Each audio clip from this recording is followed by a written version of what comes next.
It's time to get the story behind the story. Interviews with newsmakers, newsbreakers, and Vermonters making a difference. WCAX presents 802 News with Mark Johnson. Here's Mark. The Vermont Historical Society launched an ambitious project to document the experiences Vermonters had from all walks of life during the first years of the pandemic. More than 100 people were interviewed: health officials, lawmakers, doctors, citizens. Burlington-based historian Garrett Graff created a book out of the interviews, an oral history called Life Became Very Blurry. In this edition of 802 News, sponsored by Red Hen Baking Company, Graff outlines what he found in the more than 3,000 pages of interviews that he boiled down to chronicle the state's response to COVID-19. First, a word from our sponsor. At Red Hen Baking Company, they believe pure, uncomplicated ingredients in the hands of skilled artisans are the building blocks for great food. They're dedicated to creating the best food from the best ingredients.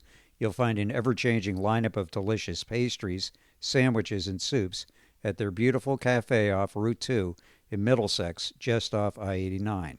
Their breads are also available in many other locations. Led by owners Randy George and Eliza Kane, Red Hen Baking Company has been on the leading edge of the local food movement since 1999. You write, Vermont's experience as a state during the pandemic stood out for its uniqueness. How so? The world has really never experienced, in modern times at least, an event at the scale and complexity and the disruption of the COVID pandemic. And I've worked on a lot of history projects now, written a lot of oral history.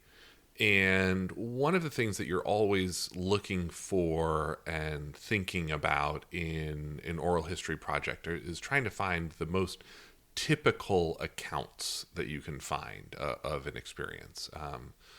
And the challenge of COVID is that there really wasn't a typical experience that anyone had during COVID, that it was an incredibly atomizing and isolating individual experience, where so much of the way that COVID impacted people, that people experienced it, that they reacted to it, was dependent on their age, their family status, their economic status, their professional status. Whether you lived in an urban area or a rural area or a small town, and what your health status was going into COVID, had a huge impact for a lot of people. And so the main challenge of any project like this is trying to find the shared experiences and shared themes across these interviews. And I think what for me did stand out as one of the few shared experiences that was reflected in a lot of the interviews that were conducted for this project for the Vermont Historical Society was a pride in being a Vermonter during the pandemic and pride in how the state handled the pandemic, and a sense of almost relief that they were in Vermont during the pandemic. That we are a state that, a lot of people joked, does social distancing and isolation well anyway on a day-to-day basis. That people were able to get out and enjoy the outdoors in Vermont in the ways that they traditionally did during the pandemic, even when there was so much disruption and change to daily routines. We were a state that I think lived our values during the pandemic. That people really tried to take care of their neighbors, that you saw communities come together. You saw, school teachers and staff go the extra mile to keep students engaged, to keep families engaged during the pandemic. And I think in a weird way, even though COVID was such an isolating and atomizing experience, in Vermont at least, there was a shared sense of purpose and unity, which was not the case in a lot of our country. Vermont sort of has a good story to tell about the experience that we had during the pandemic. One of the lowest death rates, one of the highest vaccination rates. And remember just how polarizing how much of the COVID pandemic was for how much of the nation. I mean, you had states like Idaho and Michigan and Oregon where there were effectively sort of armed uprisings, protesters storming state capitals over lockdowns and mask mandates, quasi-militia groups setting up in some states to push back against state lockdowns.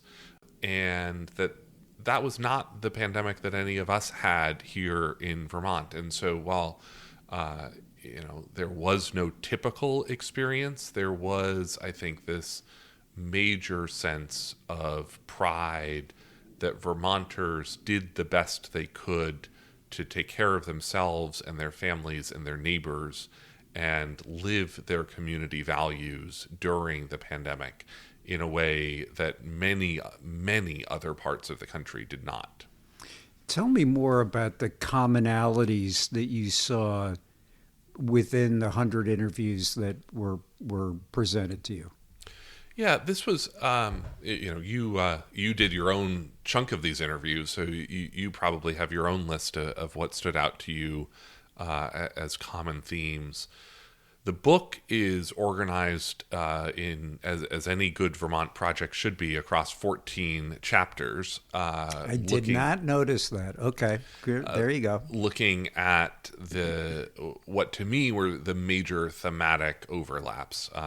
Family, work, faith, food, legislature, the legislature, the community, sort of the life in the small towns, having.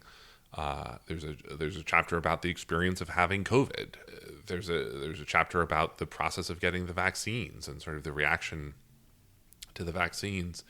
And I think what you saw across, not everyone had the same sets of themes come up in their remarks, but across 100 interviews, you did see these shared moments or shared experiences that people had. The big ones of which, wouldn't surprise anyone who lived through COVID, which was, for many people, it was a deeply isolating experience.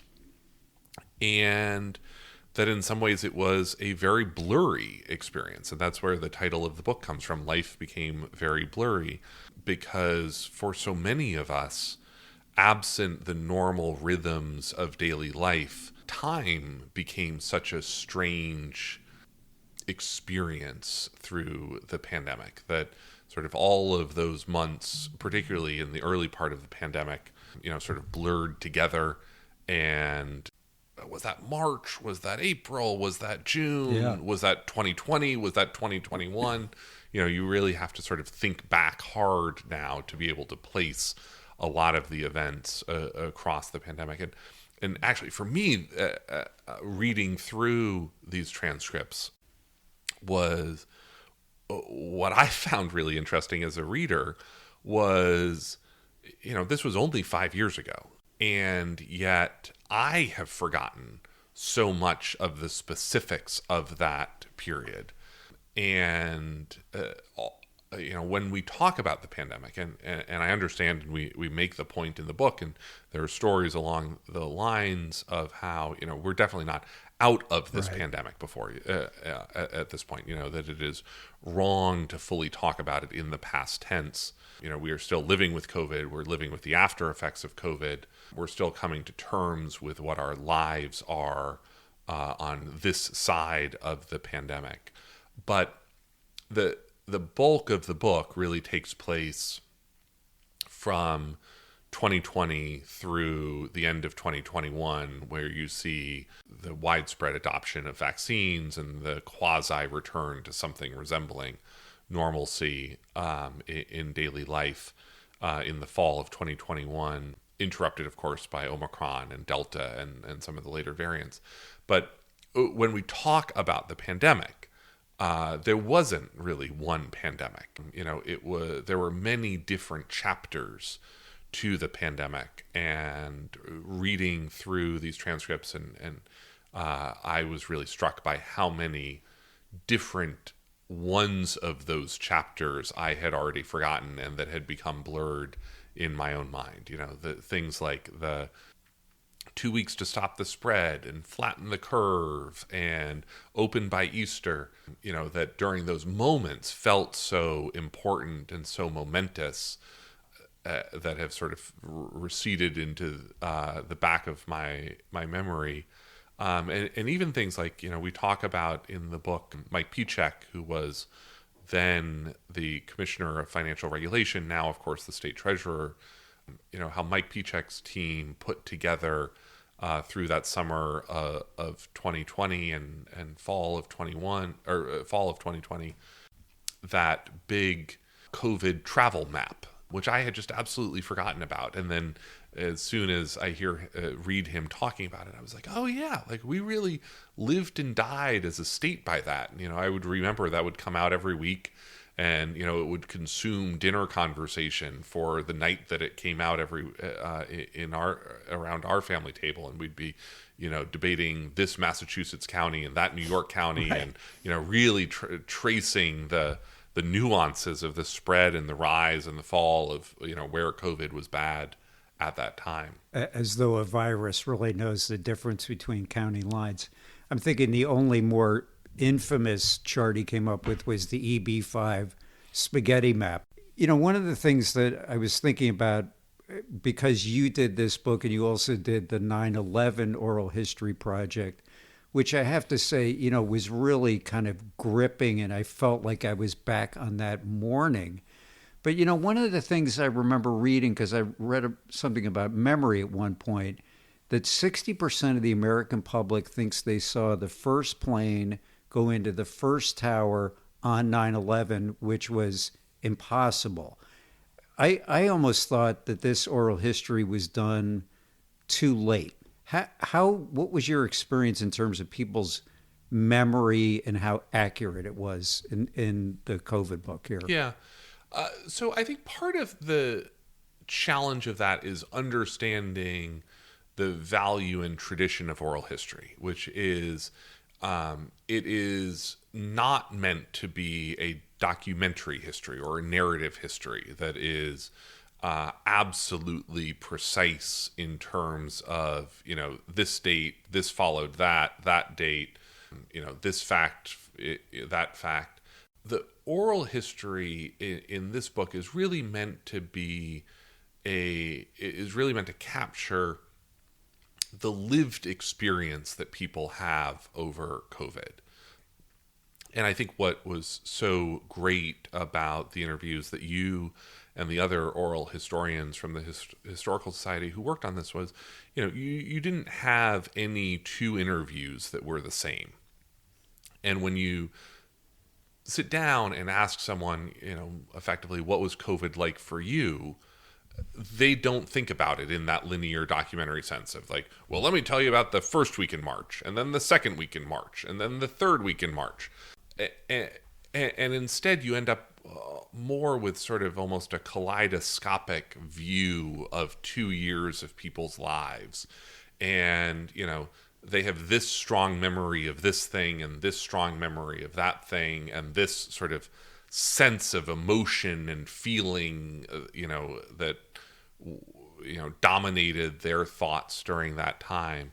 And I think that, anyone who comes to this book with the hope of, a precise rise and fall of, the arcs of, this wave of the variant versus that wave of the variant, isn't going to find what they're looking for. What you're going to find in this book is what dominated people's memories and experiences during that, and in COVID, that was different for every person. I mean, you mentioned my 9/11 work.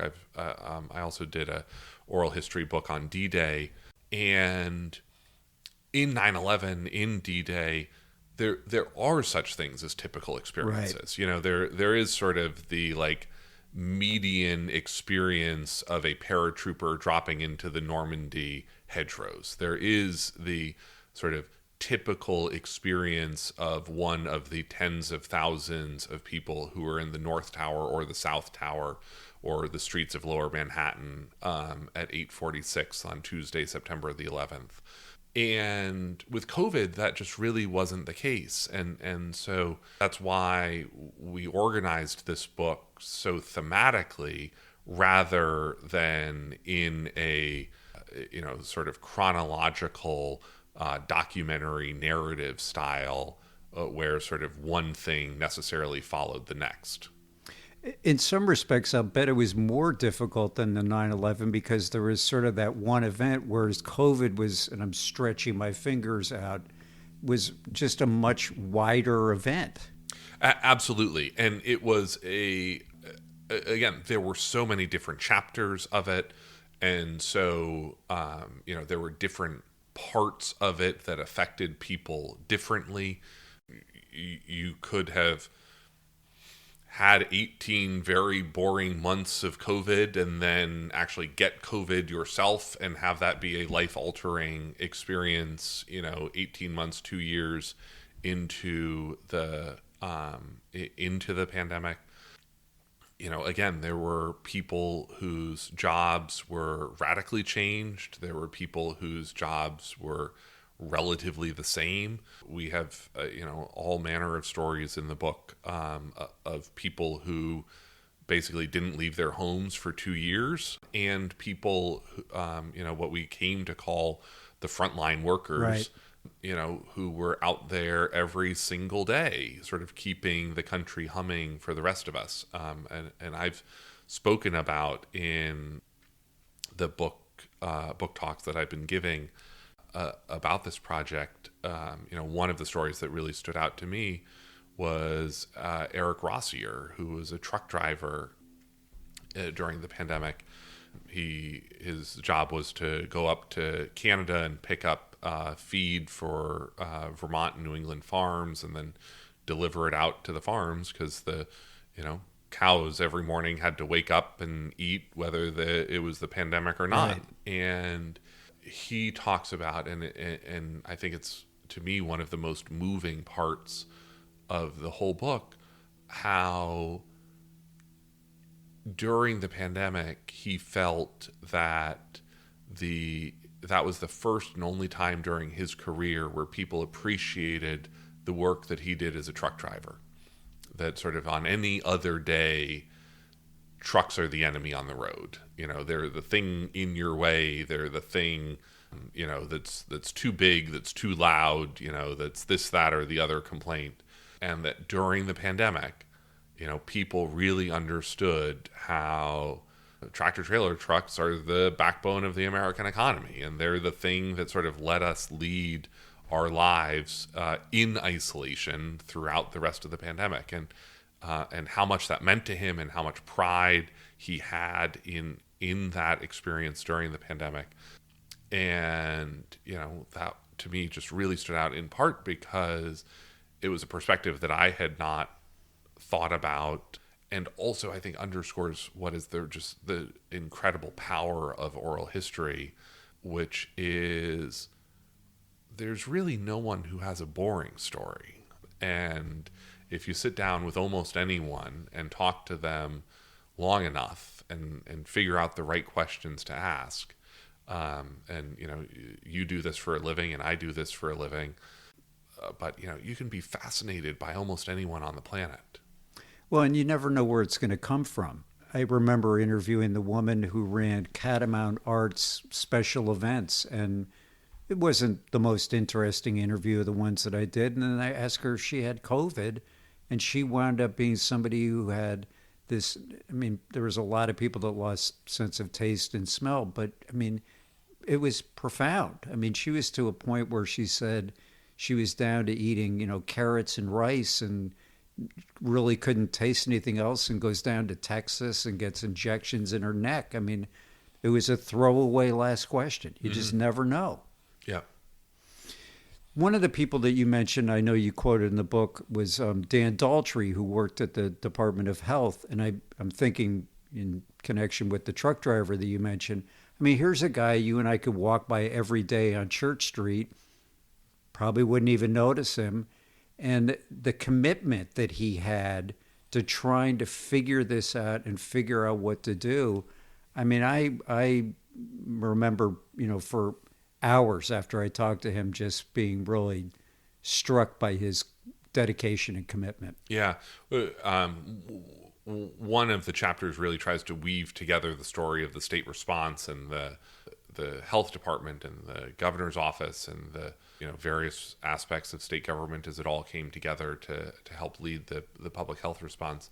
And the dedication across the health department as the pandemic descended and then continued, because part of this is those people kept working at 100-yard sprint pace for not just one marathon but many marathons over the course of the 18 months before the vaccine really arrived and became widespread.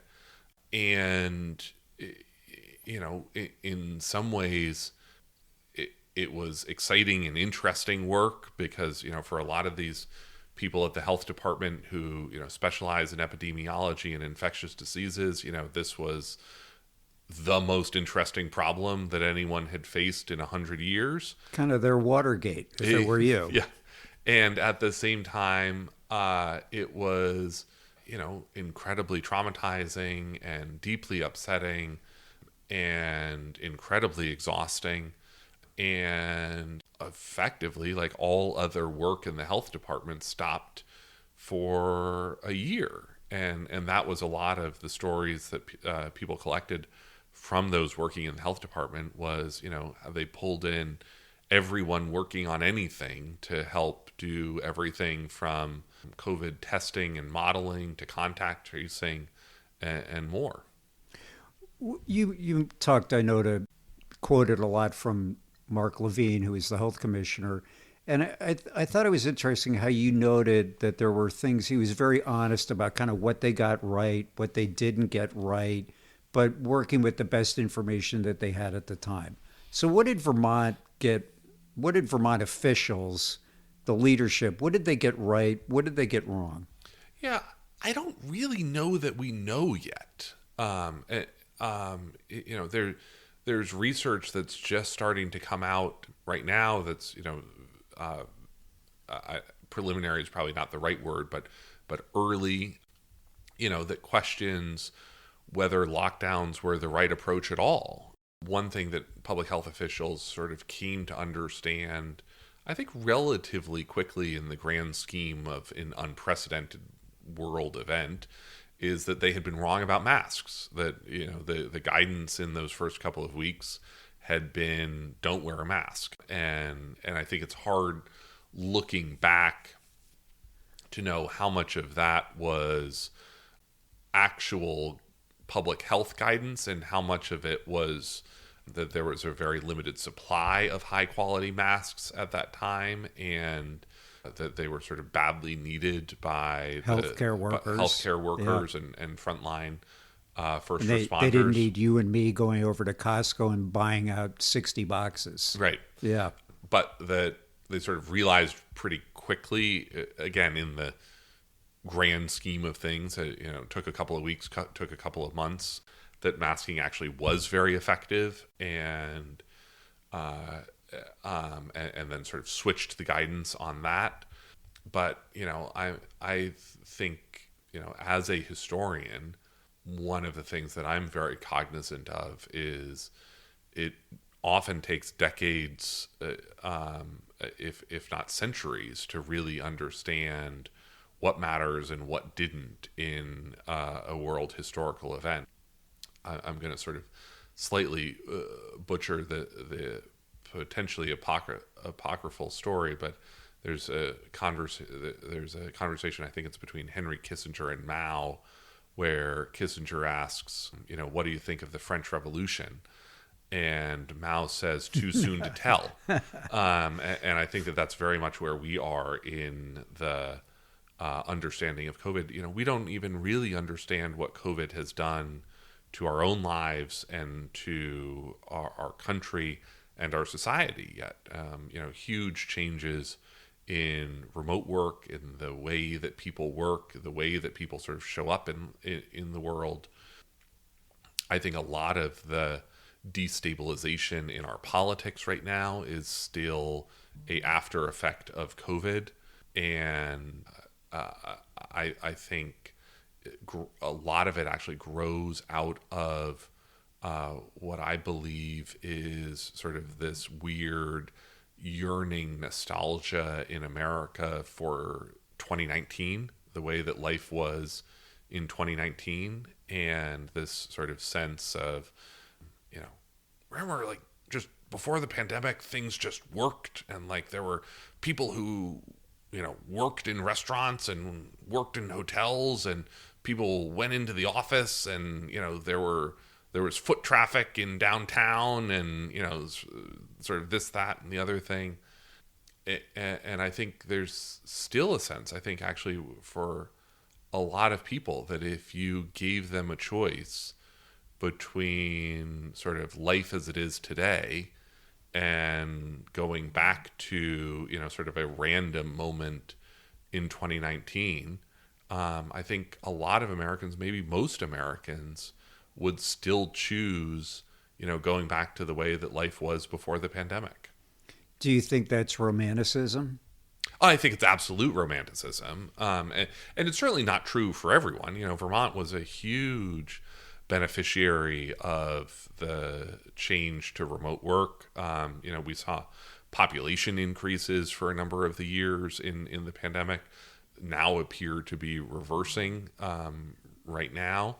But, Mike Piechek talks about how in the book he's, much more optimistic about the state's future now, because it has in many ways so transformed the demographics of the state, bringing in sort of younger remote workers, giving people a chance to do jobs in Vermont that they wouldn't have been able to do in 2019. So, I'm not saying that life was objectively better in 2019 for everyone, but I think that there's still this uncomfortableness with how COVID has changed and disrupted, almost everything that we sort of thought was true beforehand.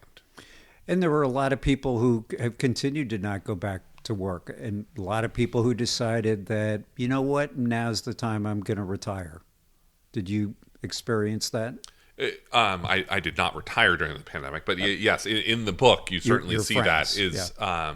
And that it made a lot of people think deep and hard about their family relationships, their relationship to work, and how they wanted to show up in the world when the world reopened. What's important? And what's important. Did you ever get COVID?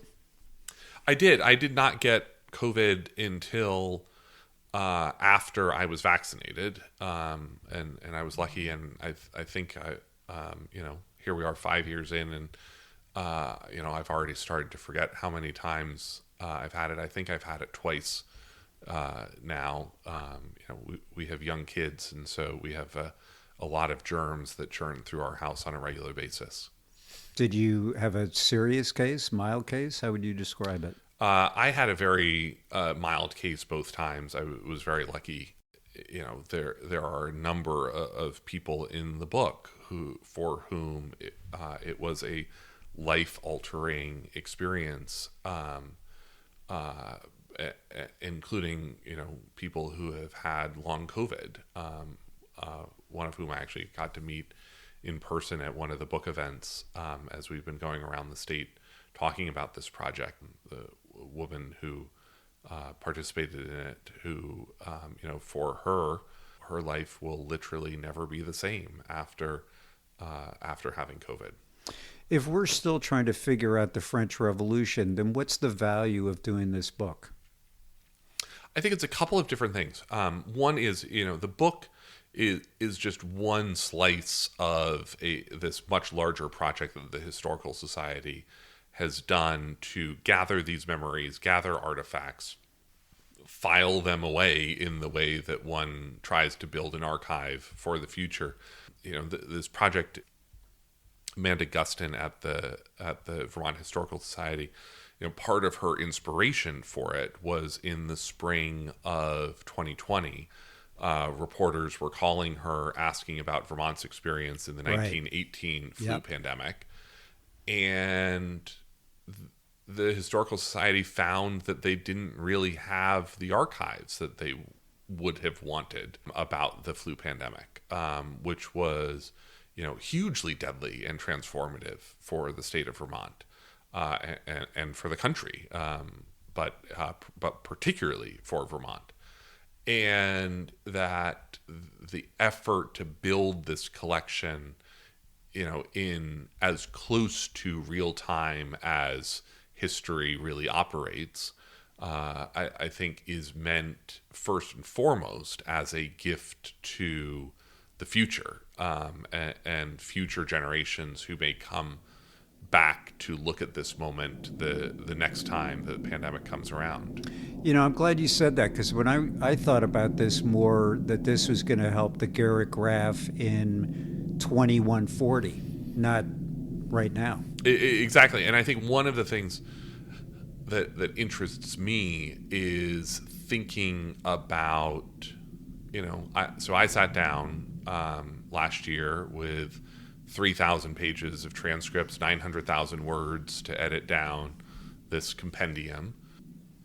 50 years from now, 75 years from now, 100 years from now, the next person who sits down with these transcripts will probably find totally different things to be interesting in them, knowing down the road what is, how COVID has really changed us. There are probably nuggets in these transcripts right now of, that sort of will feel pregnant and poignant to a future researcher about what is to come that we can't even recognize right now because we're still too close to it. How did you even know what to pull and what to leave? So the thing that, I talked about at the beginning of our conversation, that in oral history, you're often looking for the most ordinary and the most extraordinary. You're looking for the typical experiences and the highly atypical experiences. Now, part of what did make this challenging is that you didn't really see the ordinary, the typical sort of experienced in any sort of widespread way, because everyone's lived experience during the pandemic was so contingent upon so many different complicating factors. At the same time, reading these, I was really trying to find the unique observations or experiences or reactions that people had, one interview to the next. And so because I was able to group these thematically, because we didn't need to use absolutely everything from absolutely every voice, which is a book that no one would ever want to read, what you have are sort of the ability to just make this a greatest hits book and to pull out, the best observations from each individual person, or the best, most interesting experiences. I talk a lot about oral history is a lot like sap boiling. It's a lot like maple syrup. You sort of start with the 3,000 pages of sap, and then you just boil it and boil it and boil it until you get to 200 pages. 200 pages of really good stuff. Rich, good stuff. You mentioned the truck driver. That's the story that I'm going to take away from today. Tell me another story that really stood out for you as unexpected and really kind of said a lot. Well, one of the things that I was struck by in this is how there's a chapter talking to a lot of the legislative leadership about what it was like to transform the legislature really quickly, and move all of the state business to Zoom and do these 150 person conversations on Zoom with the whole House of Representatives, and how, again, isolating that experience was for those legislators, and in the same way that it was isolating for any of us who were sort of working remotely during the pandemic, and sort of how unsatisfying they found that chapter of public service, even though sort of objectively it was some of the most important work that any of those people have done in their careers in public service. But because they had been robbed of the human contact, because they had been robbed of the sort of community and collaborative nature of working in our great small citizen legislature in the State House in Montpelier. I mean, more gets done in the lunchroom, the camaraderie of the lunchroom. Exactly, and that was exactly their point, which is you missed all of those moments of bumping into someone in the hallway or the cafeteria or the bathroom, and the book contains the interviews with Mitzi Johnson, who was Speaker of the House during the first year of the pandemic, who ended up actually losing that fall in part. She talks about because of some of the decisions that they made during COVID. And then Jill Krowinski, who became the speaker in the second year of the COVID pandemic, and how sort of for both of them, working virtually, they found it so challenging to just sort of not be able to take that, casual gut check with their colleagues of, how things were proceeding, person to person. And, you log off Zoom and you're just sitting in your attic by yourself. Sounds very similar to what kids experienced in school. That Yes. It's not about being in the classroom, it's about being on the playground. Yeah. And one of the chapters looks at the experience of schooling in the pandemic. And again, I think that there are some incredibly moving stories in there. The great lengths that teachers and school librarians went to keep kids engaged, to keep track of families, to make sure that kids were being fed at home who faced food insecurity. I mean, just sort of what a wonderful extra effort it was for so many people. That wraps it up for this edition of 802 News, sponsored by Red Hen Baking Company. Thanks for listening.